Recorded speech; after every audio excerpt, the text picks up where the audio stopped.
Morning. तो जैसे कि तुमने इस वीडियो के टाइटल में देखा, इस वीडियो में हम कुछ मस्ट डू क्वेश्चंस को लेकर डिस्कस करेंगे। कल तुम्हारा फिजिक्स का बोर्ड एग्जाम से सेमेस्टर 2 का, तो यहाँ पर हम इस वीडियो में कुछ इंपॉर्टेंट क्वेश्चंस को लेकर डिस्कस करेंगे चैप्टर वाइज। सारे चैप्टर्स का देखो, सबसे पहले तो यहाँ पर तुम्हारा न्यूमेरिकल्स आएगा। न्यूमेरिकल्स फिजिक्स में आएगा, पर न्यूमेरिकल्स को छोड़कर बाकी जितना भी थ्योरी क्वेश्चंस है, जो कि तुम्हारा सब्जेक्टिव थ्योरी क्वेश्चंस है, उसको लेकर हम डिटेल में डिस्कस करेंगे इस वीडियो में। कुछ फ्यू इंपॉर्टेंट क्वेश्चंस को ही लेकर डिस्कस करेंगे।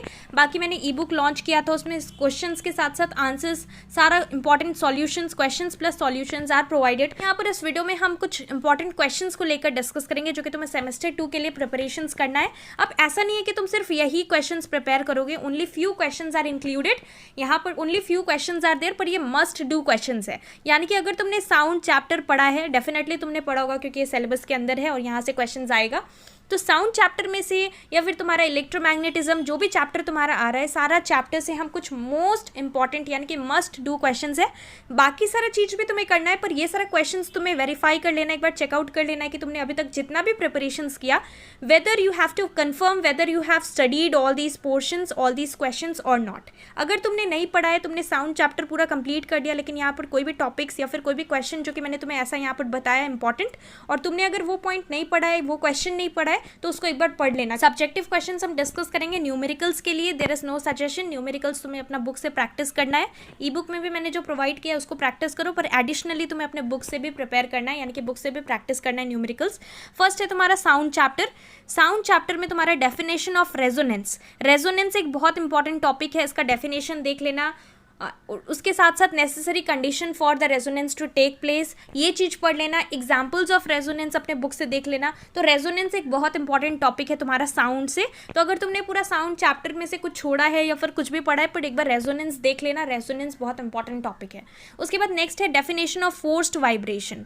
फोर्स्ड वाइब्रेशन का डेफिनेशन देखना है। उसके बाद तुम्हें व्हाट इज द सोनार, तो सोनार तुम्हें पढ़ना है। उसके बाद पिच का तुम्हें डेफिनेशन देख लेना है। लाउडनेस का डेफिनेशन देखो। क्वालिटी और टिम्बर, इसका तुम्हें डेफिनेशन देखना है। उसके बाद natural and free vibrations, V is for vibration, so natural और free vibration, because natural vibration is also called free vibration, तो इसका डेफिनेशन देख लो। Next is factors affecting loudness, pitch and quality of sound. So what are the factors that affect loudness? Loudness को affect करता है amplitude. So first वाला loudness का amplitude है, पिच का क्या है, frequency, and quality of sound is waveform. So ये 3 थिंग्स है, याद रखना, अपने दिमाग में रखना। अब यहाँ पर जो नेक्स्ट मस्ट डू क्वेश्चन है, ये वाला देख लेना, इसका solution. when a troop crosses a suspension bridge, the soldiers are asked to break their steps. Why? इसका सॉल्यूशन एक बार देख लेना अपने बुक में, या फिर तुम गूगल से भी आंसर्स देख सकते हो। आंसर्स मेरे लिए डिफिकल्ट है यहाँ पर प्रोवाइड करना, बिकॉज वीडियो भी लेंदी हो जाएगा, और यहाँ पर मैंने ई बुक के अंदर ऑलरेडी सारा सॉल्यूशंस प्रोवाइड कर रखा है, वहाँ से कुछ इंपॉर्टेंट क्वेश्चंस यहाँ पर मैंने प्रोवाइड किया है। उसके बाद नेक्स्ट है तुम्हारा difference between resonance and forced vibration. This is one of the most important topic. तो एटलीस्ट 2 to 3 डिफरेंस तुम्हें देख लेना है, difference between resonance and forced vibration. Definition पहले में तो तुम डेफिनेशन लिख सकते हो, सेकेंड पॉइंट ऑफ डिफरेंस कुछ और देख लेना, एग्जाम्पल्स तुम देख सकते हो, तो ये चीज़ इंपॉर्टेंट है। उसके बाद ये सबसे मोस्ट इंपॉर्टेंट क्वेश्चन, बोर्ड्स में बहुत बार ये क्वेश्चन आया भी है, why stringed instruments like guitars are provided with a hollow box. तो ये क्यों होता है, ये तुम्हें पढ़ लेना है। This is very important question. उसके बाद नेक्स्ट है जो तुम्हारा क्वेश्चन है next, that is one example of damped vibration. Damped vibration का एक एग्जाम्पल देना है। So one example you can write tuning of fork in air. So this is an example of damped vibration. उसके बाद next है तुम्हारा name the phenomena involved in tuning a radio set to a particular station. Name the following type question में ये question आ सकता है, बहुत बार बोर्ड्स में आया है, तो आंसर याद रखना। Name the phenomena involved in tuning a radio set to a particular station, answer is resonance. Resonance is the phenomena, so resonance होगा। उसके बाद next is current electricity. Current electricity से क्या क्या इंपॉर्टेंट पोर्शंस है, यहाँ से पहले तो तुम्हें न्यूमेरिकल्स प्रैक्टिस करना पड़ेगा। न्यूमेरिकल्स आएगा definitely series and parallel combination का, तो वो सारा तुम्हें अपने बुक से प्रैक्टिस करना है। नेक्स्ट तुम्हारा एसआई यूनिट सबका पता होना चाहिए। रेजिस्टेंस का क्या है, ohm. SI unit of resistance is ohm. Resistivity, what is resistivity, definition important है। Resistivity is also called specific resistance, ये तुम्हें याद रखना है। एग्जाम्स में रेजिस्टिविटी के बदले define the term specific resistance ये भी आ सकता है, तो तुम्हें रेजिस्टिविटी का ही डेफिनेशन लिखना पड़ेगा, because resistivity is also called specific resistance. Resistivity का ऐसा यूनिट देख लो। फिर conductivity, what is conductivity, definition तुम्हें पता होना चाहिए। एंड यहाँ पर तुम्हारा ohm inverse, metre inverse, this is the SI unit. उसके बाद इंटरनल रेजिस्टेंस क्या है ये तुम्हें पढ़ लेना है अच्छे से। व्हाट आर सुपर कंडक्टर्स, ये क्वेश्चन भी आ सकता है 1 मार्क्स का क्वेश्चन, तो ये भी तुम्हें पढ़ लेना है। सुपर कंडक्टर्स, सेमी कंडक्टर्स, यहाँ पर तुम्हें एग्जाम्पल भी देख लेना है। सिलिकॉन है तो ये भी चीज़ इंपॉर्टेंट है। Silicon under what conditions it can be called as a semiconductor. Next है ओम्स लॉ। ओम्स लॉ बहुत इंपॉर्टेंट है। फिर जाकर ओम्स लॉ में V is equal to I R, इसके बेसिस पे न्यूमेरिकल्स आ सकता है। V is equal to I R. उसके बाद difference between ohmic and non ohmic resistor, any 3 points you need to study. I think only 3 points are there in your book, so 3 points ही पढ़ना because 3 marks का question यहाँ से आ सकता है। तो इसलिए ohmic and non ohmic resistor ये बहुत बार बोर्ड्स में आया है, तो ये भी देख लेना। ओम्स लॉ भी देख लेना। उसके बाद factors affecting resistivity, what are the factors that affect resistivity, वो देख लेना। और डायरेक्टली प्रोपोर्शनल कौन सा है, इन्वर्सली प्रोपोर्शनल कौन सा फैक्टर है, वो देख लेना अच्छे से। ये सारा टॉपिक्स इंपॉर्टेंट है। So these are must do topics. बाकी सारा टॉपिक्स भी तुम्हें करना है, पर ये सारा मतलब ये सारा क्वेश्चंस का एक बार सॉल्यूशंस अच्छे से फाइंड आउट करके पढ़ लेना, क्योंकि ये सारा क्वेश्चंस मस्ट डू क्वेश्चंस है। अगर इसमें से कोई भी तुम्हारा छूट गया है तो एक बार अच्छे से तुम्हें पढ़ लेना है। नेक्स्ट है तुम्हारा house hold circuit. House hold circuit से कलर कोडिंग तुम्हें पता होना चाहिए। कलर कोडिंग में ओल्ड एंड न्यू कन्वेंशंस दोनों पता होना चाहिए, यानी कि earth wire, neutral wire and live wire, ये तीनों वायर का कलर कोडिंग पहले क्या था, अभी according to the new convention कौन सा कलर यूज होता है, वो तुम्हें याद रखना है। उसके बाद MCB, what is MCB, why MCB is connected, MCB is connected to which wire, so it is connected to the live wire, ये चीज़ याद रखना है। Miniature circuit breaker.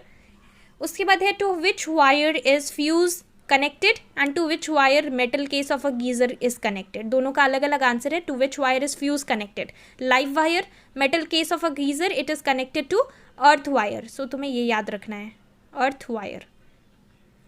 ये name the following type questions में पूछा जा सकता है ऐसा क्वेश्चन। उसके बाद न्यूमेरिकल्स के लिए ये बहुत इंपॉर्टेंट है, यहाँ से एक क्वेश्चन डेफिनेटली आ सकता है हाउस होल्ड सर्किट का। I is equal to P/V, इसके बेसिस पे तुम्हें कैलकुलेशन करना है। सिंपल कैलकुलेशन रहेगा, बस ये फॉर्मूला याद रखना। उसके बाद let's move on to the next, तुम्हारा 3 पिन सॉकेट। 3 पिन सॉकेट जो है वो टॉपिक देख लेना। 3 पिन सॉकेट में तुम्हारा जो फर्स्ट वाला रहता है वो कौन सा मतलब कौन सा पार्ट में जाएगा, सेकेंड वाला में कौन सा वायर रहता है, कौन सा पार्ट में जाएगा, एक बार देख लेना। उसके बाद what are the safety precautions while using a plug and socket arrangement, तो 2 सेफ्टी प्रिकॉशंस पढ़ लेना। पहला सेफ्टी प्रिकॉशंस तुम लिख सकते हो, we should not touch it with wet hands, तो ये सारा चीज़ तुम लिख सकते हो यहाँ पर। नेक्स्ट है तुम्हारा इलेक्ट्रोमैग्नेटिज्म। इलेक्ट्रोमैग्नेटिज्म से define Lenz law, Lenz law पढ़ लेना। Advantages of electromagnet over a permanent magnet, इसका 3 पॉइंट्स डेफिनेटली पढ़ लेना। मेक श्योर कि इंश्योर करो अगर तुमने 2 पॉइंट्स भी पढ़ा हो तो 3 पॉइंट्स याद कर लेना। 3 पॉइंट्स बिकॉज 3 मार्क्स का क्वेश्चन एक्सपेक्टेड है।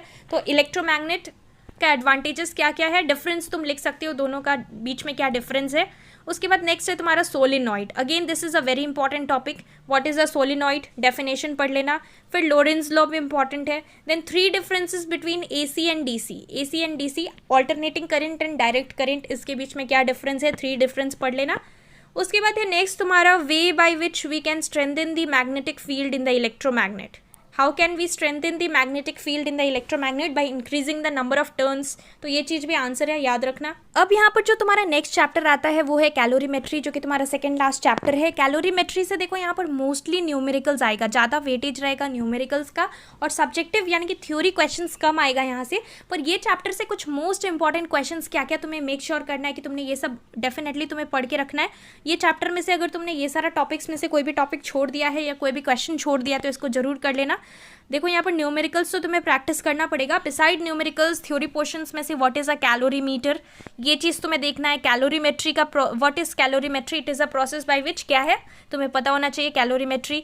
What is the principle of mixtures, heat lost by hot body is equal to heat gain by cold body, ये तुम्हारा प्रिंसिपल है। उसके बाद नेक्स्ट है तुम्हारा why calorimeter is made of thin copper sheets, तो यहाँ पर 2 रीजंस तुम्हें पता होना चाहिए। First, copper is a good conductor of heat, और दूसरा तुम्हें लिखना पड़ेगा, टू पढ़ लेना अपने बुक से, बुक में सब कुछ दिया हुआ है।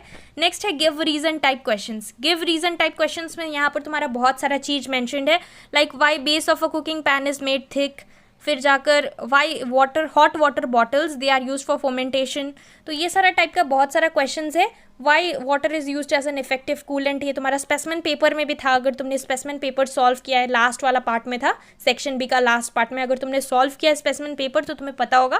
तो इसीलिए ये सारा क्वेश्चंस यहाँ पर तो सिर्फ मैंने 2 मेंशन किया है, 2 गिव रीजन टाइप क्वेश्चंस, पर यहाँ पर गिव रीजन सबका रीजन सेम ही होगा, पर यहाँ पर क्वेश्चंस डिफरेंट है। तो तुम्हें एक बार बुक से देख लेना है, गिव रीजन टाइप क्वेश्चंस वहाँ से आएगा, एग्जाम्पल्स है। Consequences of specific heat capacity, तो किसी का low specific heat capacity reason होगा या फिर हाई स्पेसिफिक हीट कैपेसिटी। उसके बाद तुम्हारा heat capacity and specific heat capacity का क्या डेफिनेशन है, क्या डिफरेंस है दोनों में, एटलीस्ट 2 to 3 पॉइंट्स तुम्हें लिखना पड़ेगा। 2 पॉइंट्स तुम लिख सकते हो, एक में डेफिनेशन लिख दो, सेकंड पॉइंट में एक डिफरेंस लिख दो और थर्ड में तुम्हें एसआई यूनिट मेंशन कर देना है। तो ये तुम्हारा 3 डिफरेंस हो गया। एसआई यूनिट तुम्हें पता होना चाहिए। सी डैश हीट कैपेसिटी तुम्हारा सी डैश से रिप्रेजेंट किया जाता है, स्पेसिफिक हीट कैपेसिटी तुम्हारा सी से रिप्रेजेंट होता है। तो ये सारा चीज़ तुम्हें पता होना चाहिए। रिलेशन क्या है दोनों के बीच में, what is the difference and what is the relation, ये चीज़ तुम्हें पता होना चाहिए। उसके बाद लैटेंट हीट तुम्हें देख लेना है। उसके बाद नेक्स्ट है तुम्हारा रेडियो एक्टिविटी। अब ये रेडियो एक्टिविटी में से मैंने यहाँ पर सिर्फ एक ही चीज़ मेंशन किया है इस पर्टिकुलर पेज में। अब ये पर्टिकुलर चैप्टर जो कि तुम्हारा रेडियो एक्टिविटी है, इसमें से मैंने यहाँ पर एक ही चीज़ मेंशन किया है, जो कि तुम्हारा सबसे इंपॉर्टेंट एक चार्ट तुम्हारे बुक में दिया होगा। तुम एक बार बुक खोल के देख सकते हो रेडियो एक्टिविटी चैप्टर का। यहाँ से तुम्हारा 1 मार्क्स क्वेश्चन, 2 मार्क्स का क्वेश्चन यहाँ से आ सकता है। डेफिनेटली एक ना एक क्वेश्चन तो डेफिनेटली यहाँ से आएगा, 1-2 क्वेश्चन। तो यहाँ पर लाइक अल्फा पार्टिकल है, अल्फा पार्टिकल का स्पीड क्या है, फिर जाकर तुम्हारा बीटा पार्टिकल है, कंपैरिजन है, बीटा पार्टिकल्स का स्पीड क्या है। तो शॉर्ट क्वेश्चंस, एमसीक्यूज आ सकता है यहाँ से, name the following type question आ सकता है। उसके बाद सपोज तुम्हारा पॉजिटिव चार्ज है, ये नेगेटिव चार्ज है, इसमें नो चार्ज है, इस टाइप का क्वेश्चंस आ सकता है। फिर तुम्हारा स्पेसिफिक चार्ज क्या क्या है, वेवलेंथ क्या क्या है। तो यहाँ से ये सारा चीज़ तुम्हें ये चार्ट एक बार अच्छे से गो थ्रू करना है, कौन सा लेस डिफ्लेक्टेड होता है, कौन सा मोर डिफ्लेक्टेड होता है, कौन सा अनएफेक्टेड होता है। फिर जाके आयोनाइजिंग पावर किसका मैक्सिमम होता है, मैक्सिमम तुम्हारा अल्फा का होता है। फिर ये लेस देन अल्फा है, ये मिनिमम है फॉर गामा रेडिएशंस। तो ये सारा चीज़ तुम्हें बहुत अच्छे से, penetrating power, specially penetrating power, ionising power, और यहाँ पर तुम्हारा बायोलॉजिकल डैमेज, ये 3 चीज़ लास्ट पार्ट देख लेना। तो ये 3 चीज़ देख लेना लास्ट पार्ट से, और स्टार्टिंग का भी 1-2 देख लेना। यहाँ से ये जो चार्ट है, ये सबसे one of the most important chart है फ्रॉम दिस पर्टिकुलर चैप्टर। ये हमने पूरा कंप्लीट डिस्कस किया कि क्या क्या मस्ट डू टॉपिक्स है जो कि तुम्हें करना ही करना है, मतलब अच्छे से कर लेना है, उसके बाद ही बाकी सारा पोर्शंस प्रिपेयर करो। पहले ये सारे टॉपिक्स अच्छे से पढ़ लो, अगर तुमने पढ़ा है तो पहले रिविजन कर लो अच्छे से। ये तुम्हारा थ्योरी पार्ट से, it will help you to score good marks in your semester 2 board exams for physics. बाकी तुम्हें न्यूमेरिकल्स अच्छे से प्रैक्टिस कर लेना है from your book. So that's all for this video. All the best, good luck for your physics board exam.